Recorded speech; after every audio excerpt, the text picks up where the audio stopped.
নমস্কার, আজকে আবারও একটা নতুন ভিডিও নিয়ে চলে এসেছি, তাই পুরো ভিডিওটা স্কিপ না করে দেখতে থাকুন। আশা করি আপনাদের ভীষণ ভীষণ ভালো লাগবে। কাশ্মীর ভ্রমণের আজকে 7ম পর্ব। শ্রীনগরে আজকে আমাদের দ্বিতীয় দিন। গতকাল সন্ধ্যের দিকেই আমরা শ্রীনগরে এসে পৌঁছেছি। তারপর আপনাদের সাথে তো ভিডিওতে শেয়ারই করেছি যে বিকেলের দিকে আমরা আবার একটু রাতের দিকে আমরা বেরিয়েছিলাম। ডাল লেকের সামনে গিয়ে একটু বেশ কিছুক্ষণ সময় কাটিয়ে তারপর বাড়ি ফিরেছি। তো আজকে দ্বিতীয় দিন, যেহেতু সকাল সকাল রেডি হয়ে আমাদের আগেই ট্যুর প্ল্যানার দাদা বলে দিলেন যে আজকে সবাই কিন্তু বেশ সুন্দর করে সাজগোজ করে নেবে, টিউলিপ গার্ডেন নিয়ে যাওয়া হবে। তো আমরাও সেই মতো সকলেই খুব কালারফুল ড্রেস পরে নিলাম। আর বাড়ি থেকেই আমরা সেগুলো প্ল্যান করে গিয়েছিলাম, যেদিন টিউলিপ গার্ডেন যাব বেশ কালারফুল ড্রেস পরবো। তো সেই মতোই সকলেই কম বেশি কালারফুল ড্রেস পরে নিলাম, সাজগোজ করে টোরে একেবারে টিউলিপ গার্ডেনের উদ্দেশ্যে রওনা দিয়েছি। ও বাবা রে, সে কি অবস্থা! অর্ধেক রাস্তায় আসার পরেই জানতে পারলাম রাস্তাগুলো বন্ধ। কেননা সেই দিন আমাদের দেশের স্বরাষ্ট্রমন্ত্রী অমিত শাহ এসেছিলেন, তো সে কারণে টিউলিপ গার্ডেনটা বন্ধ। তো সবারই তো ভীষণ মনটা খারাপ হয়ে গেল। তো ভাবলাম যে কোথায় যাওয়া যায়, তো তখন দাদা বললেন আগে চলো মুঘল গার্ডেনটা ঘুরে আসি, তারপরে যদি রাস্তাটা খুলে যায় তারপর আমরা টিউলিপ গার্ডেন যাব। তো এখন টিকিট কেটে নিয়ে সবাই আমরা মুঘল গার্ডেনে চলে এসেছি।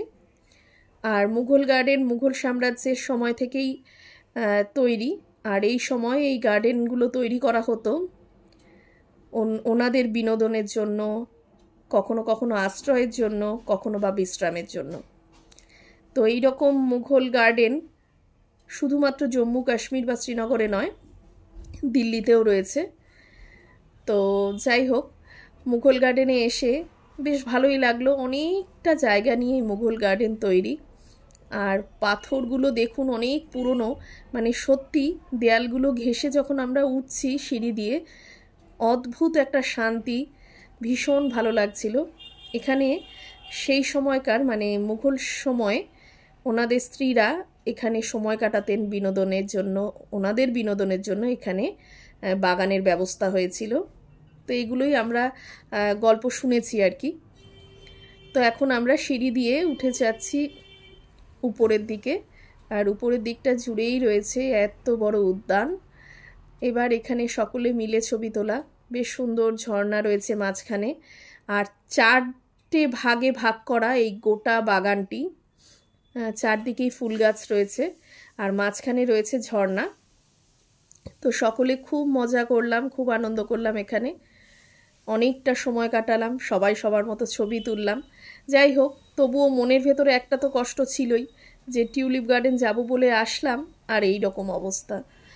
টিউলিপ গার্ডেনটা কি করে যাব, কারণ টিউলিপ গার্ডেনটাই ছিল মেন উদ্দেশ্য। এই সময় কাশ্মীরে আসার মেন উদ্দেশ্যই টিউলিপ গার্ডেন। টিউলিপ গার্ডেন না ঘুরতে পারলে মনে হবে যেন সবটাই বেকার হয়ে গেল, কারণ বরফ তো এর আগে আমরা গ্যাংটকেও দেখেছি। তো চলুন এখন পুরো গার্ডেনটা ঘুরে দেখতে থাকি। আর এখানে ড্রেস পরে ছবি তোলার সেই ব্যাপারটাও রয়েছে, ব্যবস্থা রয়েছে যেটাকে বলে। তবে আমি মনে মনে প্ল্যান করে রেখেছিলাম যে যখন শিকারা রাইডে উঠব তখন শিকারাতে এই ড্রেস পরে ছবি তুলব। তো যথারীতি আর না তুলেই ওখানে ঘোরাঘুরি করলাম। তো চলুন এবার ঝর্ণার দিকটাতে যাই। তবে প্রথমে আমরা যখন ঢুকেছিলাম তখন ঝর্ণাটা চালু হয়নি, বাগানটা বেশ ভালোভাবে ঘুরতে ঘুরতে তারপর দেখলাম ঝর্ণাটা চালু হলো। এরপর তো শুরু হয়ে গেল সেই ঝর্ণার, এই দেখুন সবে ঝর্ণাটা শুরু হলো আর কি। তবে ওয়েদার কিন্তু খুব একটা ভালো নেই, তাই ওই দূরের আকাশ বা দূরের পাহাড় কোনোটাই সেভাবে পরিষ্কার দেখতে পাওয়া যাচ্ছে না। আমাদের এই ট্রিপে বেশ কয়েকদিন ওয়েদার খুবই খারাপ ছিল, তবে তার মাঝখান থেকেই আমরা বেশ এনজয় করেছি, ছবি টবিও তুলেছি। ওই দেখুন ঝর্ণাটা কি অপূর্ব সুন্দর। তো এখানে দাঁড়িয়েও বেশ কিছুক্ষণ ছবি টবি তোলা হলো।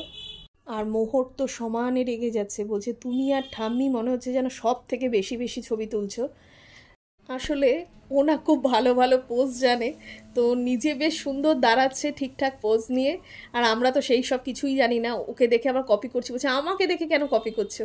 তো এই সব সমানে দুষ্টুমি চলছে। তো নিজে যে কটা বেশ ছবি তুলেছে খুব সুন্দর সুন্দর তুলেছে আর দারুণ দারুণ পোজে। তো আমরা শুধু ওকে দেখে দেখে একটু আধটু শিখছি, কিন্তু দুজনেই ওই রকম। তো যাই হোক, এখন গার্ডেন ঘুরে এসে সবাই এই বাইরে অপেক্ষা করছি, অনেকে এসছে অনেকে এসে পৌঁছয়নি, তা না হলে তো গাড়িও ছাড়তে পারবে না। তো সেই সুযোগে আবার টুকটাক কেনাকাটা, আর বাইরে বেরোনো মানেই তো এইসব চলতে থাকে, মনে হয় যেন কত কি কেনার থাকে। তো মুঘল গার্ডেন ঘুরে টুরে এসে আবার খানিকক্ষণ আমরা চলে আসলাম আরও একটা পাশে গার্ডেন ছিল, শালিমার না কি একটা নাম, যাই হোক সেখানে আর আমরা যাইনি। বলল যে দেখো যদি এইটুকু সময়ের মধ্যে গার্ডেনটা খুলে যায়, মানে টিউলিপ গার্ডেনটা, তাহলে আবার ওখানে নিয়ে যাওয়া হবে। তো সে আর গার্ডেন তো খুললই না সেদিনকের মতন, তো এখন আমরা মার্কেটেই ঘুরছি। তো এখান থেকে আর সেরকম বিশেষ কিছু কেনাকাটা করা হয়নি, এখানে শুধুমাত্র মার্কেটটা ঘুরে ঘুরে দেখলাম, আর দেখতে বেশ ভালো লাগছিল। আর মার্কেট ঘুরতে আমার খুব ভালো লাগে, বিভিন্ন জায়গায় বিভিন্ন ধরনের জিনিসপত্র পাওয়া যায়। তারপরে এইসব দোকানপাটগুলো ঘুরে দেখতে দেখতে এখান থেকে মোহর আবার একটা ছোট্ট বিড়াল কিনেছে, শো পিসের মতনই আর কি। আপনাদের সাথে পরে শেয়ার করব যখন গিফট আইটেমগুলো দেখাবো। তো যাই হোক, এগুলোই ঘুরে ঘুরে দেখলাম। আর ভিডিওটি ভালো লাগলে পেজটিকে ফলো করে রাখবেন, পরবর্তী ভিডিওর জন্য অপেক্ষা করবেন।